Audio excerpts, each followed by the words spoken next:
sure it was the backing vocals that saved the day. Exodus and chapter 15. Really, it will be good for us to sing beginning with verse 1, rather to read beginning with verse 1, because it's really the first few verses of Moses' song that Miriam at the end borrows as she sings. And she simply picks up the first part, but in that song, we actually sang verse 1 and verse 2. So let's read the first 21 verses of Exodus chapter 15. Then Moses and the people of Israel sang this song to the Lord, saying, I will sing to the Lord, for he has triumphed gloriously.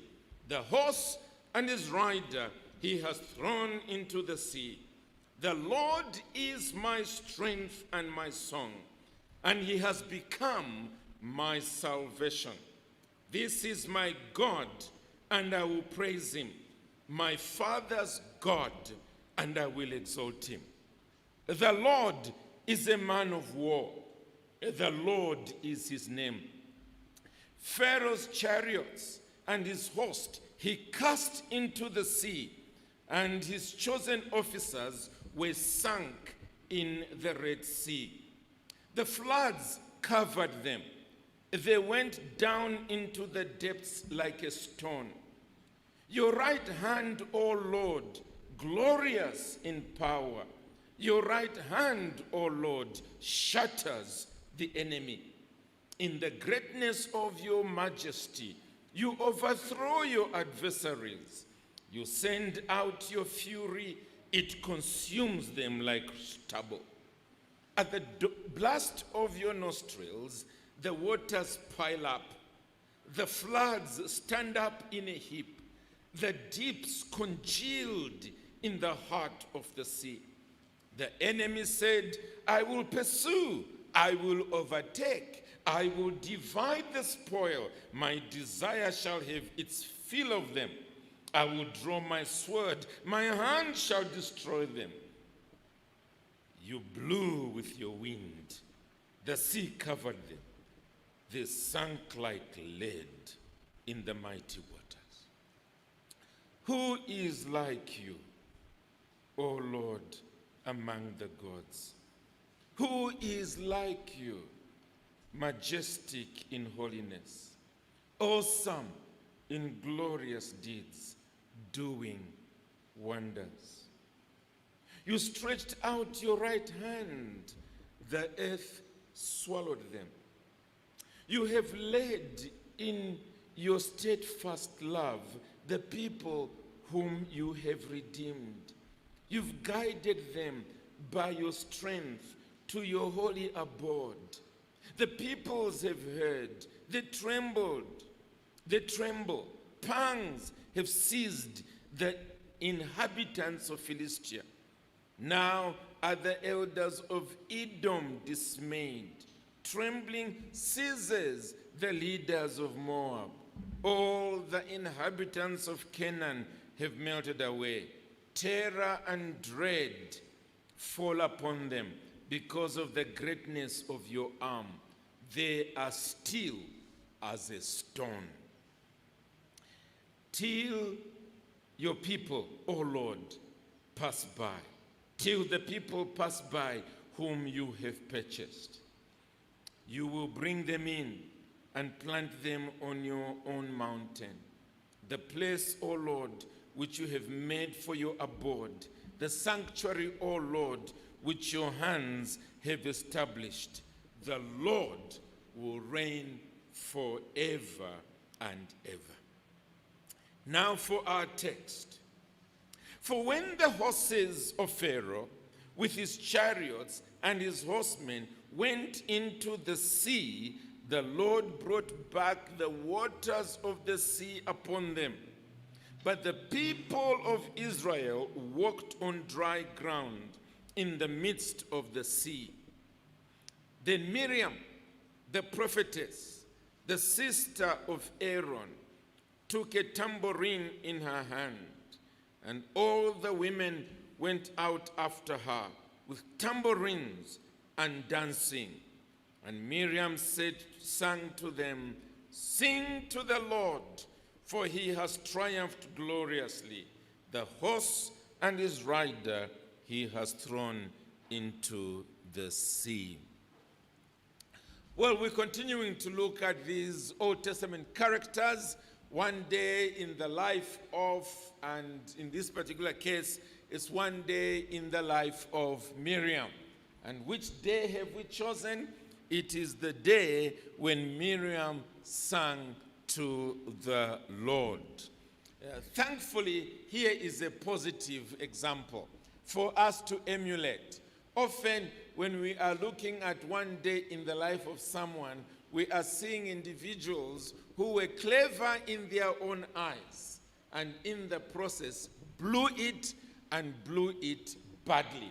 And consequently, these individuals become but warnings to us that we should not do as they have done. Well, in Miriam's case, we are saying, let us do as she has done. In other words, in studying her example, we are being challenged. All of us are being challenged that we may joyfully sing of God's signal blessings that come into our lives, that we may deliberately be individuals who want to sing. With all our chileas, that's all right.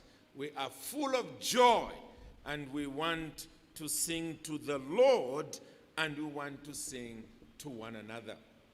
What do we learn then within these three verses that we have chosen, verse 19 to verse 21? Well, first of all, it is the fact that there is a day, and for a number of us, there are a number of days in our lives when God comes through for us in such a glorious way. He comes through for us with very real, rich signal blessings. We know that this is the Lord who has undertaken for me in a most glorious way.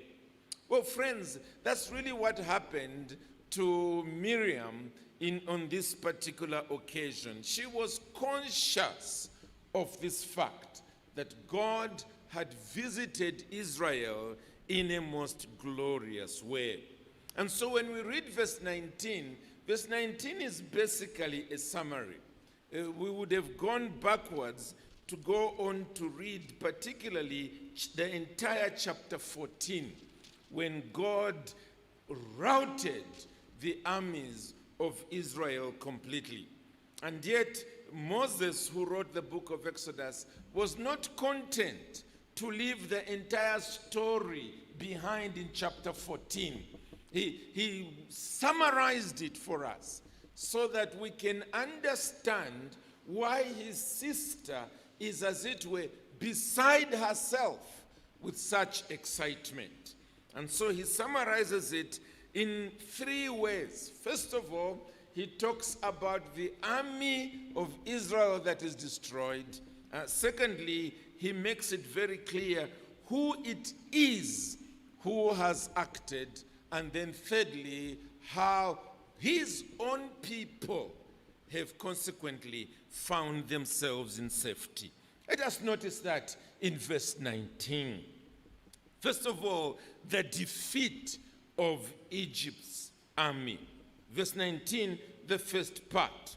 For when the horses of Pharaoh with his chariots and his horsemen went into the sea, the Lord brought back the waters of the sea upon them.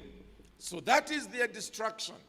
This was the number one army in the known world at that time. Pharaoh was with the equivalent, perhaps, of the army of, say, the United States of America. And here were a people that had no army whatsoever. So they would be worse than us. At least we have Zambia army. They didn't even have that. And consequently, if they were to really just be destroyed or taken back into slavery. But on this occasion, that army is brought to its knees. The horses of Pharaoh with his chariots and his horsemen are drowned in the sea. And then, as I said, the next is we see who did it. And it's fairly clear in that second part. The Lord brought back the waters of the sea upon them. This was not Moses' doing. It was not Aaron's doing. It was not Miriam's doing. It was not the people of Israel who have quickly taken shovels and began to push sand or water back into the sea. It was God himself in a miraculous way undertaking for them. But what is the result then for the people of Israel themselves? Well, there it is. But the people of Israel walked on dry ground in the midst of the sea.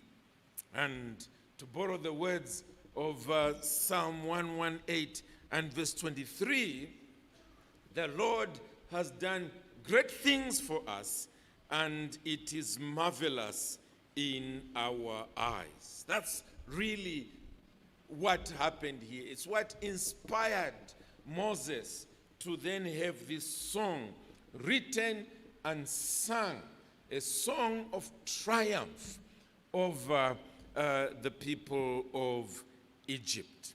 Well, brethren, something like this can be spoken of with respect to our individual salvation, isn't it?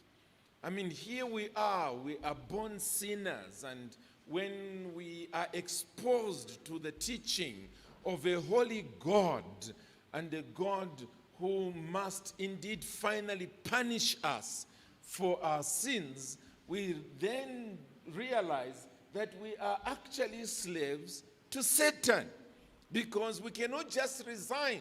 I mean, we try to resign in order to, as it were, rescue ourselves from the implications of being slaves to the devil. And in the end, we completely fail until the Lord, through the power of the Holy Spirit, comes in and gloriously rescues us from the clutches of Satan. So this is a picture of our salvation, that anybody who has experienced real salvation should be able to speak in these terms.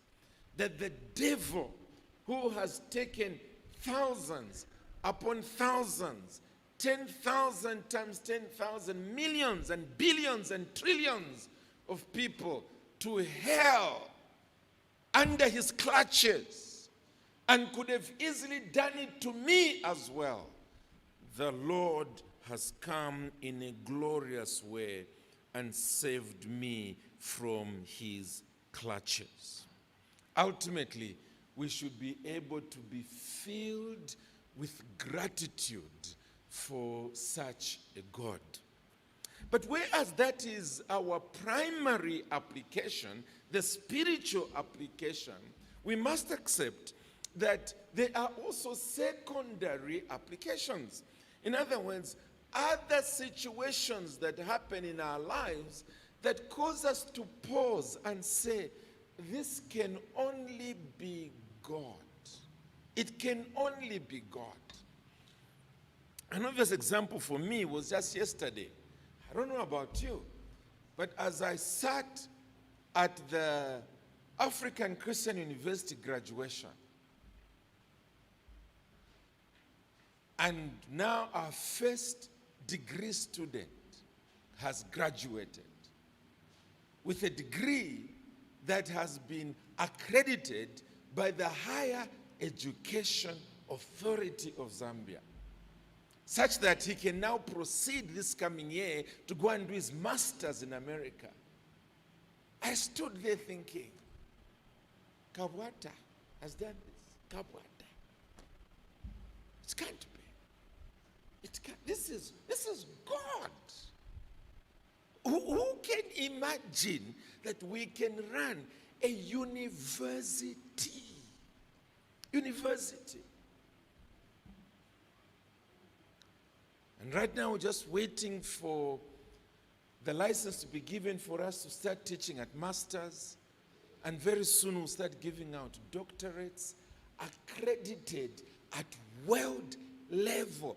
This can't be us. It's God.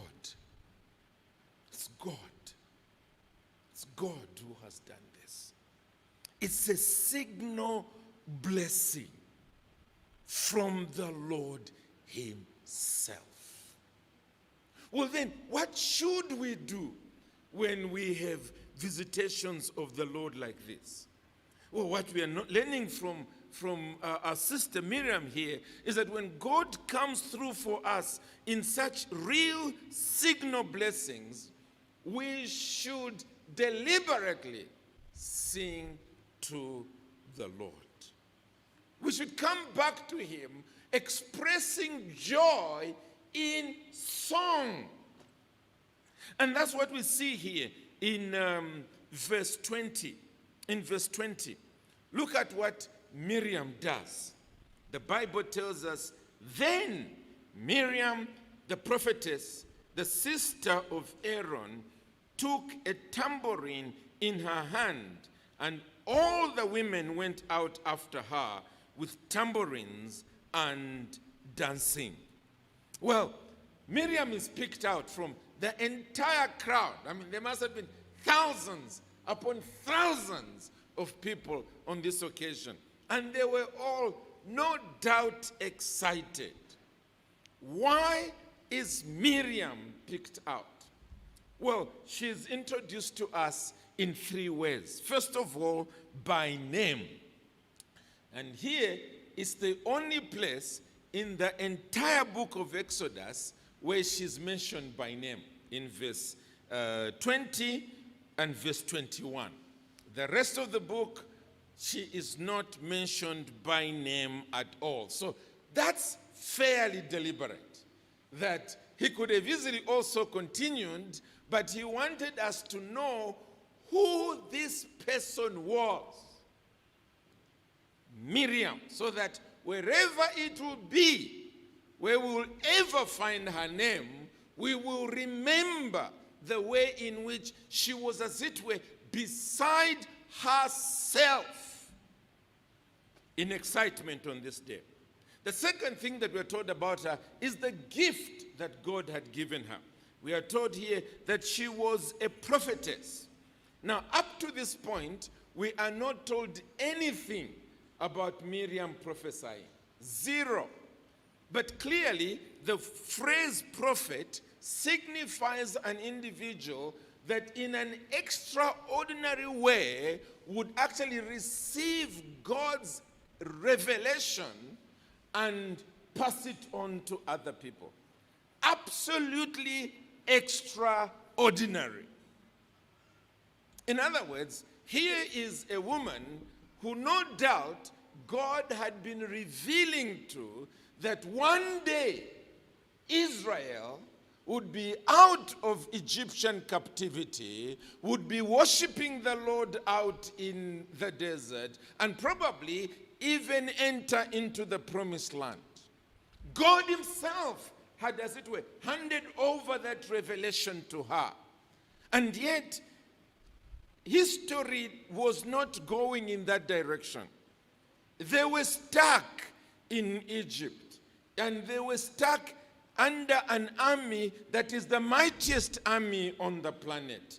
They were stuck as slaves, and so they could not go free.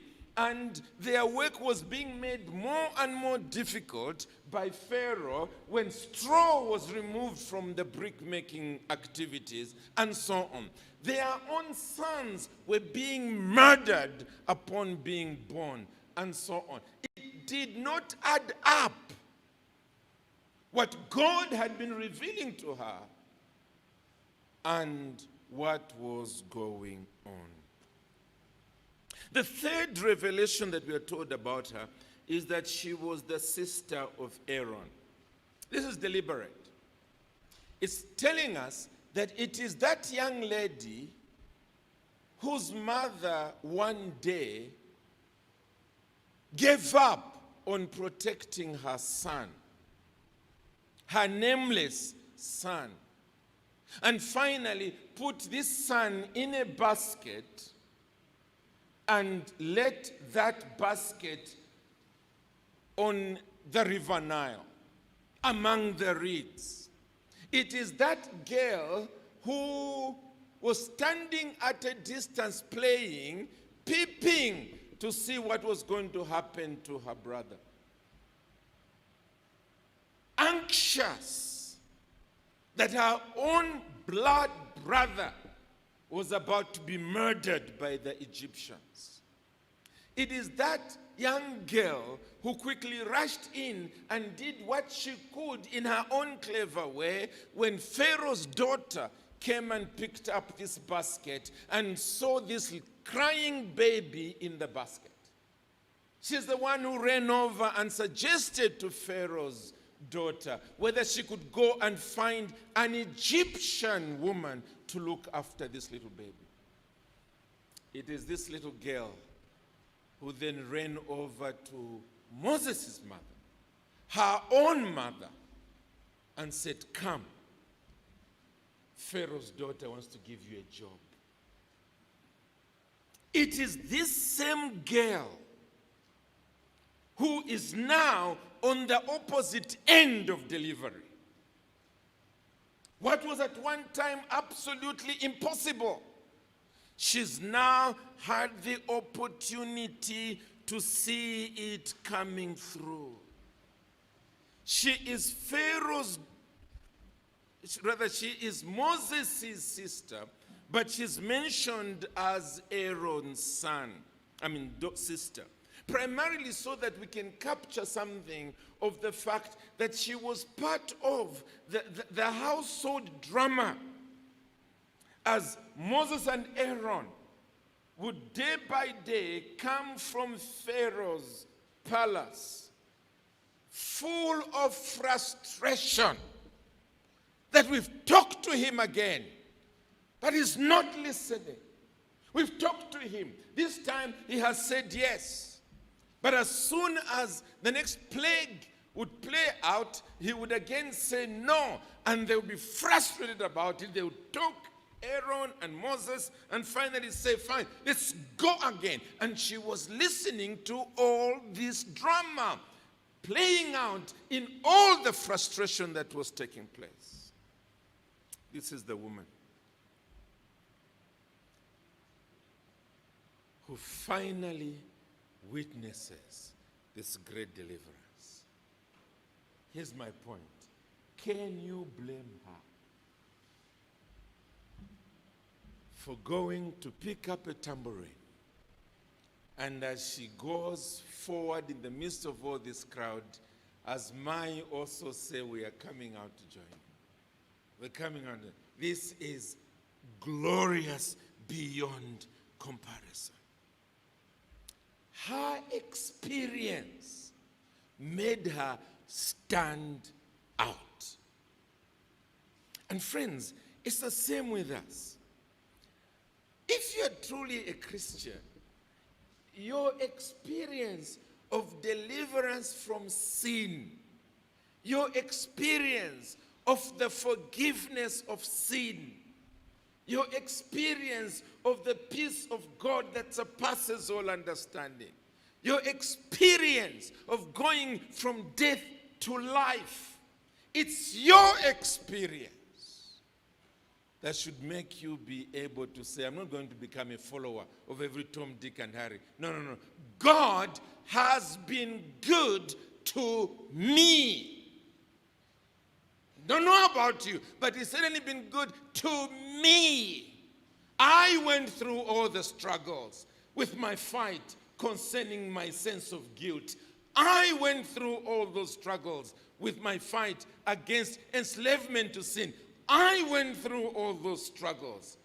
It's me. And it was an absolutely impossible situation until I cried to God in desperation, and he came through for me. He came through for me.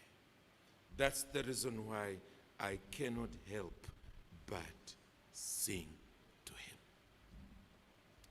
And if that's true of you, you ought to be able to inspire others to join in the singing.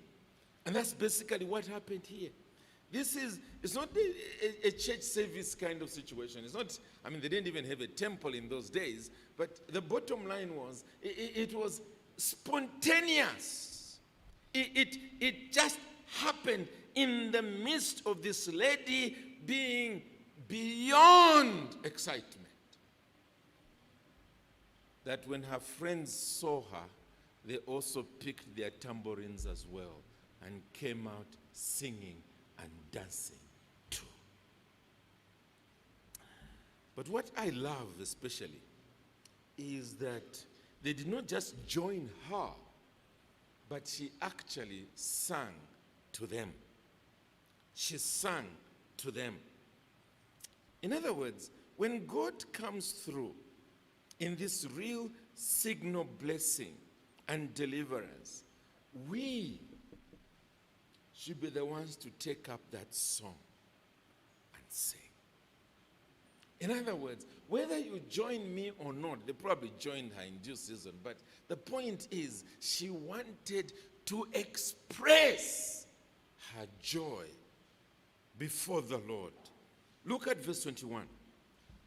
And Miriam sang to them. Yes, she sang with them, but the point that is being recognized here is that she sang to her friends. But secondly, she did not compose this song. We've already seen that it's an already composed song. So the song she's singing is, "Sing to the Lord, for he has triumphed gloriously, and the horse and his rider has been thrown into the sea." Well, that's verse 1 of the whole chapter.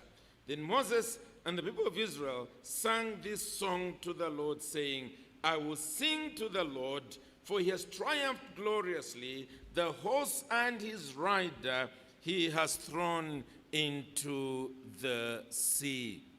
As I said, the women were obviously with her, and there's no doubt they were at least participating in playing their tambourines and dancing to the tune. There's no doubt about that. They were not standing just watching her with tambourines in their hands like this. No way. As verse 20 says, "And all the women went out after her with tambourines and dancing." But it's fairly clear that the main singer was Miriam herself. I like to imagine that it's the way in which often we Africans sing, where you've got a sort of lead line, which when you sing it out, the other people sort of just catch on and repeat. And again, you sing it out and they catch on and repeat. And there was obviously something to that effect. It was a natural singing that was taking place in the midst of this. And Miriam was expressing herself, her own emotions, due to her own personal testimony of God's deliverance. It's also possible that although we have been given this little chorus here, that perhaps she might have even have sung the whole song. That perhaps the only reason why we have this first part is to avoid repeating the entire hymn again in this chapter. Perhaps, I don't know. But the point is, it expressed something of even what the entire hymn was all about. Because as you read these words, you begin to see that they express everything else that is written in this particular song. Well, brethren, again, as a Christian, you should express yourself to other believers in songs of praise to God. Because it's your experience. It's you who has known the love of God that has visited you. You don't need to be the one to compose a song. You may not be gifted in that way. You can borrow a song that has already been written, maybe in the Psalms or in the hymn book or some chorus book that might be there, or some of the more recent hymns and songs that are being written, but you immediately sense that this expresses the way I feel about what God has done for me. That's it. That we ought to be a people that do that. Miriam did so. On this day of genuine celebration, we should do the same. I wonder whether this is a person who represents you. That this is you on your good days, especially with respect to your salvation. Can you say so? That God places a song on your heart which you cannot help but sing. I remember my elder sister and her testimony. That's, by the way, I've told you before how I came to Christ. My mom had died when I was 9 years old, and we went to be looked after by her immediate elder sister for about 5 to 6 years. My elder sister came back home first, and a year later, she came to Unza, and then a year later, I also finished and came back to Dad's home, and I was coming to Unza. And I've never forgotten coming into a home where in the period we had been away, Dad had become an alcoholic. Anything that could be sold was sold in order to be turned into money, to be turned into alcohol, and so on. And I've never forgotten coming back home and going right into a depression. Straight into a depression, because the home I had left and the home I found were two totally different homes. What I could not process and understand was how my sister would be singing hymns of praise to God in the midst of that. I remember thinking to myself, if that's what Christianity is, I'm not saved. I've never forgotten that. Because, there would be no food in the home in terms of relish, and she would go to the hedge at our home and begin plucking out the leaves of that particular hedge. And that was what would be cooked for us to eat. And as she's cooking, she's singing Amazing Grace. How sweet the sound that saved a wretch like me. I once was lost, and now I'm found. And whatever the last line is. And I remember I'll be hearing in my bedroom and thinking, if that's Christianity, I don't have it. And that's what caused me to start searching for Christ, literally throwing away. I've been going to church all my life. But at that point, I realized that there's something she has that I don't have. And in terms of her singing gift, it's as good as mine, by the way. So it wasn't so much the sort of singing of a robin in the house. It was the singing from the heart, the emotion that was there that convinced me that if that's Christianity, I don't have it. Let me ask, Is that what's happening with your heart? Because this is the greatest miracle of all miracles in the entire universe. The rescuing of a soul from the dominion of Satan. And if that cannot express itself well up in the soul in a song that causes others to say, hey, let's pick up our tambourines as well and join in the celebration, I'm saying that nothing else can and nothing else will. Because there's absolutely nothing comparable to the greatness of our salvation.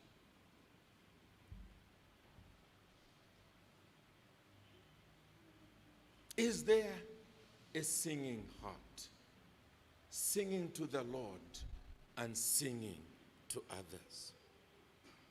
I want you to think about it for a moment, because the Christian church is a singing church. Because we have known the deliverance of God. We've known the deliverance of God. Think of other religions. Go into a Muslim mosque if you want. And go and listen. If there is any singing, what that singing sounds like. And then do yourself a favor, go and perhaps watch the Gaitha music videos. And see the faces that are aglow as songs of God's greatness and God's goodness and God's grace are being sung. What a difference. It's like midnight, pitch black, starless midnight compared to the broad, bright sunshine that we have, for instance, right outside at the moment. The Christian church has inevitably been a singing church. Let me also add the fact that, isn't it also true that when your walk with the Lord is healthy, you want to sing? You want to sing. But when you are in compromise and sin, you fail to sing. Your mind is just wandering, waiting for the whole event to be over. In other words, a singing heart also testifies as to whether we are truly connected with the Lord spiritually and walking with Him, because it's the outflow of joy in walking with the Lord.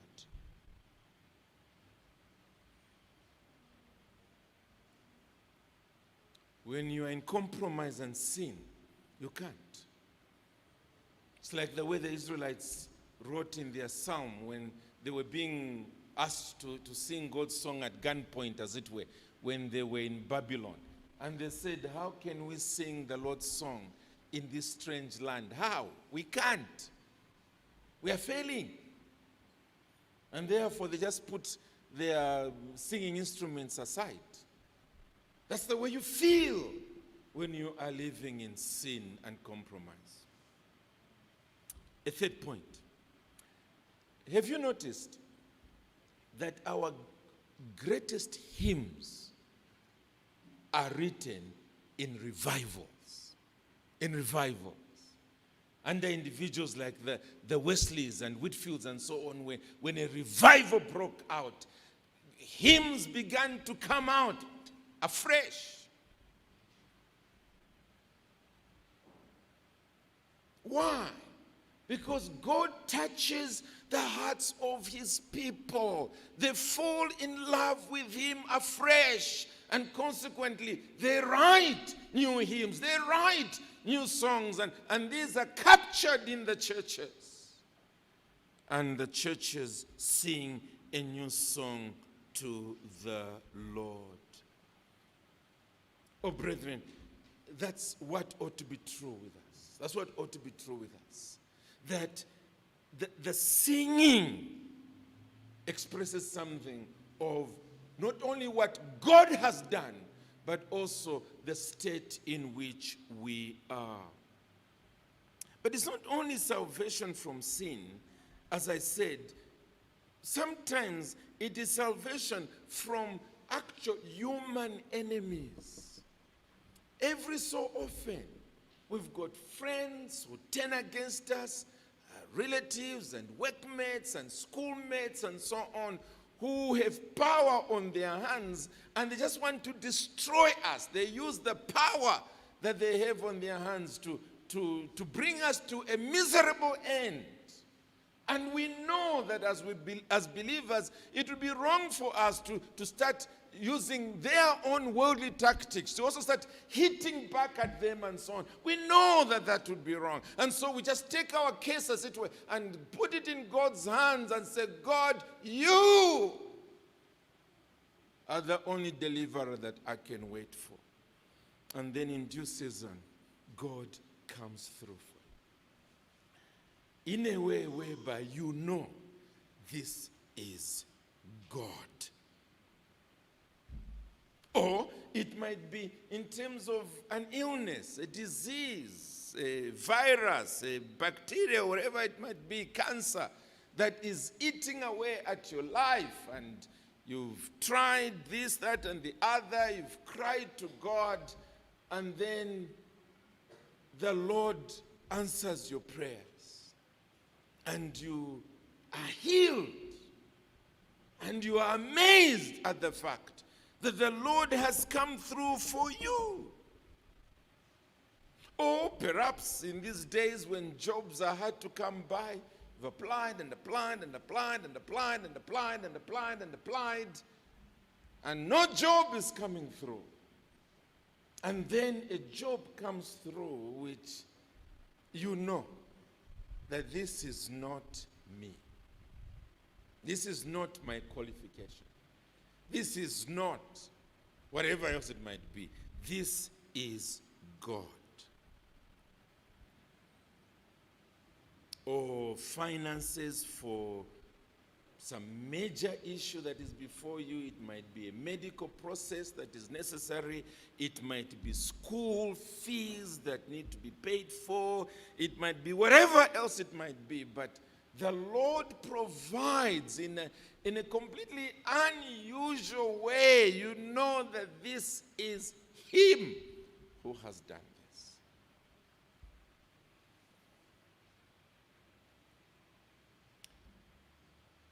Does your heart do something of what Miriam does here? To say, let me sing. Yes, we've sung together, but let me sing among my friends. Let me take that same old song and sing it among my friends. And sing to the Lord, for He has triumphed gloriously.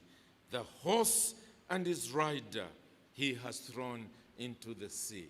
May Miriam challenge us today to take our hearts to the place where they will freely sing praises to God in the midst of our friends. That we might, as it were, release ourselves so that God might receive the praises in the hearing of whoever is there listening, that God has been good to us. Where we can even urge the women, as they say usually, "Banamayo tupundu, tupundu, tupundu." You can say to them, come on, throw everything into it. I'm excited about what the Lord has done for me. As I was coming to church this morning, I thought there was also one extra application I could throw in, and it's to do with weddings. I think you might know the reason why. When we were getting married those years, we would have the Charles Botters of this day to sing songs to our relatives about what God has done for us. At our receptions, Because church is too controlled. So church ceremony, but at the reception, they would sing. When I married Felicitas, my wife, it was, in those days we used to call them the Aggies. The Aggies. One of them is now Mrs. Chileshe. The other one is now Mrs. Ngoma. They sang. I still have the pictures of them singing to our relatives about God's goodness to us. Our relatives would go home thinking, wow, that's what the Lord has done for that young couple in them coming together. Or that would have something like that today. Something that shows the world that we are glad about what the Lord has done for us. That is the one who's brought us together, and we want you to hear it during this occasion that we are celebrating away from the church building, where we are now in full control. We want you to hear it. And those who can sing, they've done so. A husband and wife, they've been married 30 minutes. And they sing together to this congregation of relatives and friends about the Lord and what he has done. That's something of a challenge here. You can't even make out what is being sung in the song except it's maybe going